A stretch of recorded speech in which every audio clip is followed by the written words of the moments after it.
The tax-paying Janta is ecstatic because for years they've been waiting with bated breath for this kind of a relief. But the opposition, which accused the Modi government of crushing people under the tyranny of tax terrorism, is still cynical. Some are linking the tax relief to elections. There are others who are of the view that reducing tax burden won't help, reducing inflation will. Leader of opposition Rahul Gandhi says this is like putting a band-aid over bullet wounds. And former Delhi Chief Minister Arvind Kejriwal is of the view that the government should have done more for the Aam Aadmi.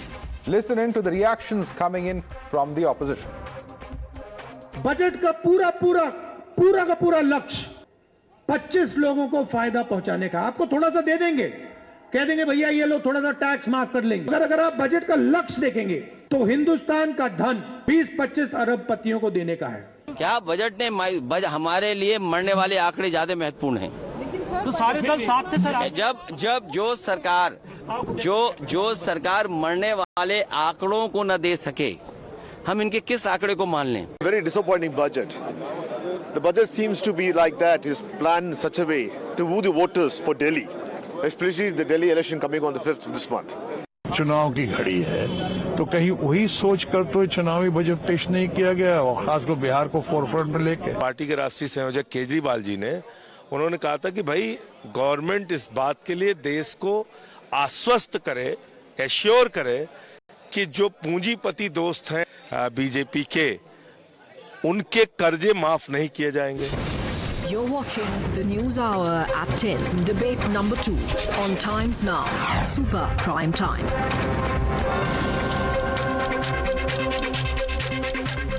And for more of this, we're now joined by our guest, Pradeep Bhandari is National Spokesperson of the BJP. We also have with us Pattabhiram Komareddy, National Spokesperson of the TDP. Joining us also is Tehseen Poonawalla, Political Analyst. Preeti Sharma Menon is Spokesperson of the Aam Aadmi Party. Mohammad Salim is CPIM West Bengal State Secretary, also has served 2 terms in the Rajya Sabha and 2 terms in the Lok Sabha. Pradeep Bhandari, to begin with, I'd like to quote what has been stated by the former Finance Minister P. Chidambaram. He says the takeaway from Budget 2025-26 is the BJP is wooing the tax-paying middle class and the Bihar electorate. These announcements will be welcomed by 3.2 crore tax-paying middle class and the 7.65 crore voters of Bihar. For the rest of India, the Honorable Finance Minister had no more than soothing words, punctuated by applause of BJP members led by Honorable Prime Minister. Is this a fair assessment, sir?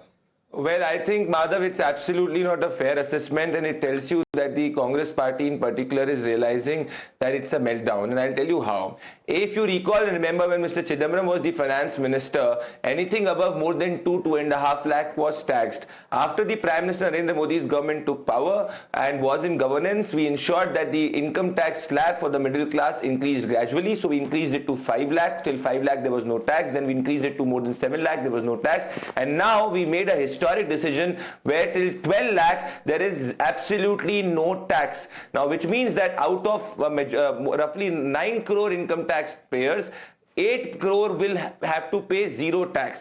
Now, this is something which will boost demand, this will boost consumption and will propel economic activity to more than 7-8% growth rate. That is point number 1. Now, point number 2, if you recall and remember that during the time of the Congress party used to mock the middle class. It was Mr. Chidambaram, when the middle class was suffering from twin deficits under the Congress party's governance and also was suffering from inflation. He used to mock and say that why does the middle class have to buy an ice cream? So that was his approach to the middle class, and the Congress party left us with fragile 5. But the larger point, Madhav, here is it is just not to do with zero tax till 12 lakh. Even if you have an income of 16 lakh annually, you will have a tax deduction of 50,000. If your income is 18 lakh, you will have a tax deduction of 70,000. If your income is 20 lakh, you will have a tax deduction of 90,000. And if your income is 25 lakh, you will have a tax deduction of 1,10,000. Okay. This is the same opposition which used to say in 2023-24 that the government is anti-middle class. And now what we have done, no Prime Minister could do it in the past. They should welcome it rather than looking at it from a purely political and jaundiced point. Let me bring in Tehseen on that. Tehseen, your approach to the middle class was tax them more. We have changed that approach, says the BJP, and we have not just included middle class but a large swath of the salary earning class. Your response to Pradeep? So at the onset, let me take this opportunity to congratulate the Finance Minister and the Union Government on the tax relief and the recalibration of the tax slabs that they have done. I was one on social media and on channels including yours asking that there is tax terrorism, so they've made an attempt. That is an attempt, no doubt. It's a small attempt nevertheless. I think if you really want to help the middle class, bring in consumption, increase consumption and have money to come in for investments, what we need to do, the further steps is, number one, reduce the tax slabs from 6 to 3. This is something that they need to do urgently. Number two, you'll have to get your highest tax slab at a 20% and bring your corporate tax down to 20% in line, so that India can become an attractive investment destination and compete especially with South Asian countries, Dubai, Singapore, etc., Thailand, Vietnam, where most of the manufacturing business is going. Get away with cess, long-term capital gains, short-term capital gains. Once Tehseen or Madhav pays their taxes, what they do with their money is to be done. What you also require to do, this is a first step, but a half-hearted first step. What you also require to do is two things. Now in the GST Council, where the BJP has a very heavy weight, you need to simplify GST, just two tax rates, 5%, 12%, roti, kapda, makan 5, everything else 12%. And the next and most important thing is now you need to bring in more people in the tax net. As Pradeep said, now 80% or 90% of the people will not pay taxes. The aim should not be not pay taxes. The aim should be lower taxes and get more Indians inside the tax net, so that the middle class, people like you and me, do not have to bear the burden for these revenues. And ultimately, I didn't see a roadmap how revenues will go and employment will be generated. Tehseen, you're saying they will that you're welcoming these tax cuts. Yes, but Mr. Rahul Gandhi says that they will give you little, they will waive little tax, but if you see the target of the budget is to provide India's money to 20-25 billionaires. There are 50% backward class, 15% Dalits, 8% tribals, 15% minorities, and suppose 5% are from poor general class people. Look at the owners of private hospital, colleges, universities, big companies. Take out a list of big judges, show me who are from backward class. He's once again going back to the same narrative that we saw him trying to build on in the last Lok Sabha election. Look, what we need to create is an economy that is meritocratic and an economy that is a free economy that allows everyone to grow based on merit, not based on where they come from. So I think what he's trying to articulate is we must not have the privilege of where we are born, but the privilege of merit to go ahead in life. Having said that, and I think this is very important that Mr. Gandhi said, is because this budget does not lay out any roadmap for Web 3.0 based fintechs. For example, you don't know about blockchain, AI fintechs, crypto, are these legal, illegal, and without this democratization of finance, you will never have the middle class becoming super rich. Therefore, it is something that we need to look at, and I definitely believe, where I disagree with the opposition, is corporate tax needs to come down so we can compete with other countries. Let me bring in Mohammad Salim on that. Mohammad Salim, of course, Tehseen's views are very different from what the opposition in this country articulates. But do you agree with Rahul Gandhi when he says that 15% backward classes, 15% Dalits, 8% tribals, 15% minorities, and 5% poor from the general class? And the fact that this budget, even though they may have waived a little tax, the target of the budget is to provide India's money to 20 to 25 billionaires. The core issue is inequality and equity. And in that case, he is right, because it's a question of equity. You don't have the equal participation of the large section of the population, the marginalized section, the Dalits, the minorities, the OBCs, the tribals. Even in this budget also, where is this share? In proportion to their population, if you see the budget of tribals component, if you see the SC component, minority component, you will not find the reflection of their need. Secondly, though the slab is increased, but it is long due. Over the years, it was due. Now with the falling rate of rupees, you find the 5 lakhs become 10 lakhs. So what is the increase in that case? The dollar price is double. If you see the price parity, you will find out, and even the inflation has not taken, even if it's low, it has not taken into account. The increase in this Manrega is not there. It is less than what we had in 2023-24. Yeah, but then there's no talk about MSP. Yeah, the agriculture is the farmers who are fighting for that. Yeah, but the strange thing about Mr. Rahul Gandhi, and I don't know if Tehseen is going to defend this, is that, earlier he has said that for the middle class, and I'm quoting a previous tweet, for the middle class, nothing is certain under PM Modi's reign but debt and taxes. The budget, which does nothing to ease their burdens, has caused further pain by stabbing them both in the back and the chest. But Mr. Mohammad Salim, many would say that Rahul Gandhi is being a little uncharitable, because if in the last budget he was complaining about the middle class getting nothing, today when the middle class has received something, he is not ready to acknowledge it. It's Mr. been Mohammed mange Salim. more. Always. It's too little, as Mr. Tehsil said. There's no difference. Tehsil said also, it's too little and too late. And secondly, about GST, indirect tax is there. So you are taking the amount from some other route. Okay. Pattabhiram Komareddy. All right. I think we've lost that line with Pattabhiram there. Pradeep, would you like to respond to that? It's too little, too late. Well, I think this is a historic step, and everybody on the ground and any analyst, if you see, is saying that no government has done this for the middle class. 90% of the middle class has to pay zero income tax, and there is a tax deduction for the middle class across brackets. What the Congress party could not do for 70 years, the Bharatiya Janata Party and the Prime Minister Narendra Modi has done. In fact, this morning, a Congress party spokesperson was saying that it is impossible to get a tax deduction of up to 10 lakhs, and we've done 12 lakhs. So it's about intent, point number one. Point number two, Mr. Salim needs to be recalled and remembered that up to 2 crores is what the SC/ST women and across entrepreneurs get as loan. That is point number two. Inequality has gone down. Check the Gini quotient. Point number three. Point number four, if the Manrega demand is going down, it is good because there are alternate opportunities of employment, which is a positive sign for the economy. Because more the Manrega demand speaks about more distress in the economy. So, Mr. Salim, if the Manrega demand has gone up, that is a green shoot for the economy. Point number 6, even the rural consumption has gone up, even the urban consumption has gone up. Please look at data. So if you are on the ground, Madhav, the reality is that the Indian economy now, which the UPI has left us as the fragile 5, is on the verge to become the 3rd largest economy, and the middle class will be the biggest beneficiary of it because the tax cut will ensure more demand, more consumption, and a spurling of economic growth. Okay, let me bring in Preeti Sharma, now spokesperson of Aam Aadmi Party, and this is significant because, Delhi has a huge chunk of, middle class voters. In fact, it's as high as 67% of Delhi's population that falls within the bracket of the middle class. Do you think that Nirmala Sitharaman's statement today could be a major setback, particularly for the Aam Aadmi Party and the Congress in these elections? Preeti Sharma, Madam. In fact, I'm quite happy that the BJP took Arvind Kejriwalji's advice and did at least one step for the middle class. But like many of the panelists have already said, it is too little. What they have also done, conversely, I would just like to point out is they've reduced their budget on capex, they've reduced on education, they've reduced on transport, they've reduced on IT telecom. Even today, the health budget and the education budget of the country is less than 2% of the entire budget. It is still very, very minuscule. We had said that do things that will make a result in a person's house. Like in Delhi, we ensure that every household saves 25,000 rupees through free bijli, free pani, education, healthcare. In fact, we've gone one step further and we are ensuring that their monthly savings can be as much as 35,000 through a good government. Now that is the process that we were hoping them to take, but they haven't. But, in fact, what has happened may I just come in on one point though? May I just come in on one point that you made? 5 lakh crore. Yeah. From 55 lakh crore, which I did not interrupt anybody. Ma'am, I am the moderator. Please allow me to come in now. I am asking you a simple question on the point that you have made, on the very subject that you have made. Just a few days ago, we saw Mr. Arvind Kejriwal, release a manifesto for the middle class ahead of the Delhi Assembly elections, and he had 7 demands from the BJP government.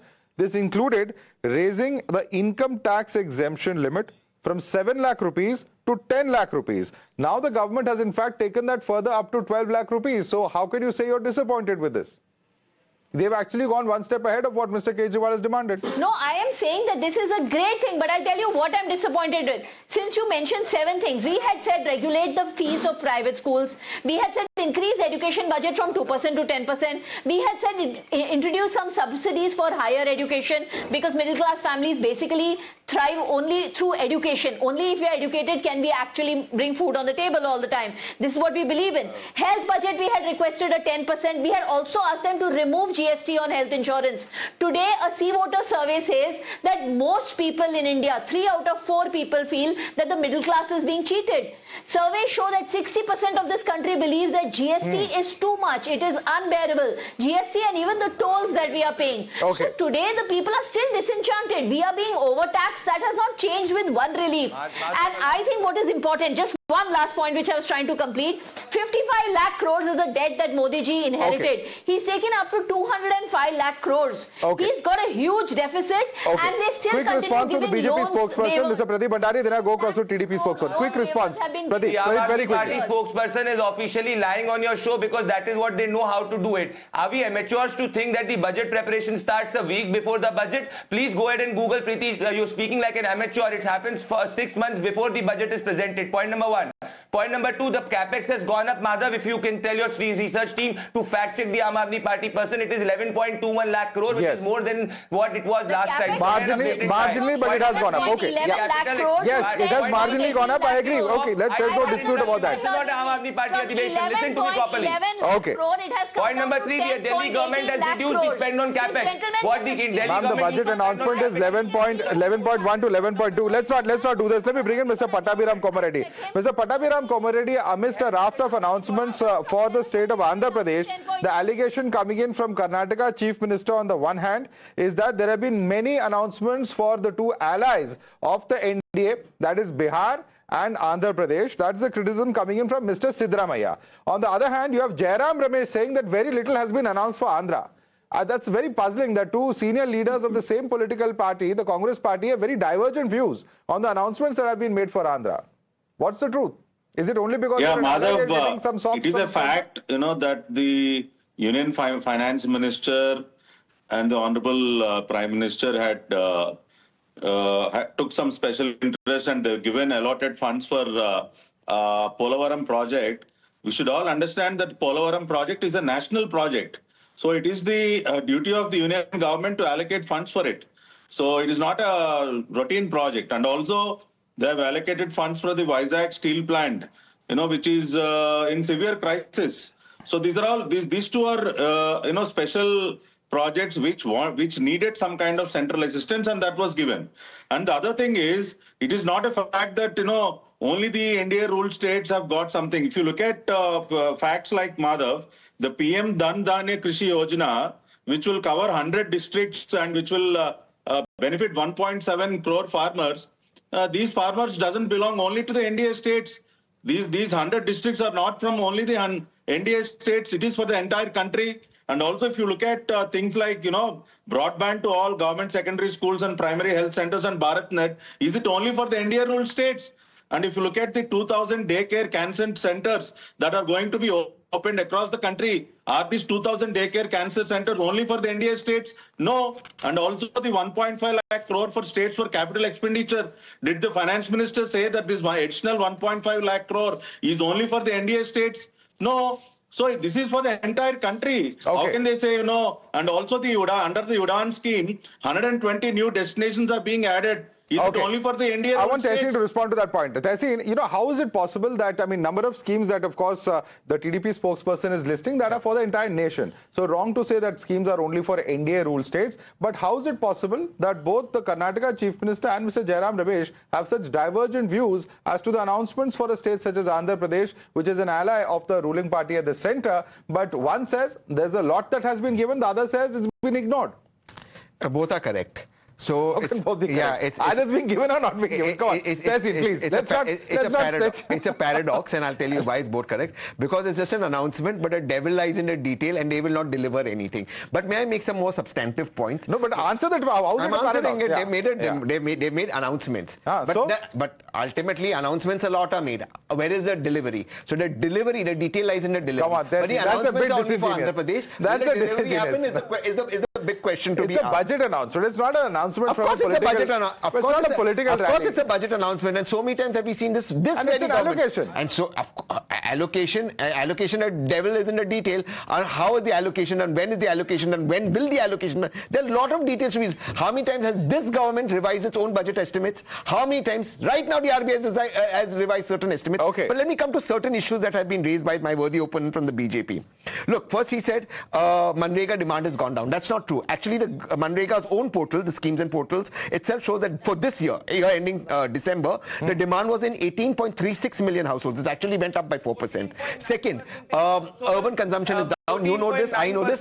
I'll just tell you. 14.9% April. Okay. One minute. Sure. We'll come to that. Second, urban consumption is actually lower, and part of the reason why the urban consumption is lower is because the food inflation, particularly with vegetables and pulses and oils. 2 points.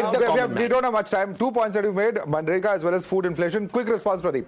Sure, Pradeep. Point number one, this is the state-wise allocation done by the NDA government to each state. This is much more than what the UPA has to do. Even the opposition rules states, and it is gradually increased. We are also incentivizing with 0.5% of the ability to take loan for any state, whether it is the opposition or the ruling party, for capex expenditure. Point number two. Point number three, on the Manrega part, it has been declining by 14.9% April-October 2024, and it has been declining for the 12th consecutive month. The rural consumption has gone up by 37.67%. And all right, gentlemen, completely out of time. That is always a sowing season. Pradeep and Tehseen, we don't have any more time on this debate. I'd like to thank both of you, as well as Pattabhiram Komareddy, Preeti Sharma Menon, Mohammad Salim. I'd like to thank all five of you for joining us on this debate. The politics over the budget perhaps has just begun, and over the next few days we'll have to see the full impact of all the budget announcements and the politics surrounding it, particularly for the poll-bound states. Thanks so much for joining us on this debate.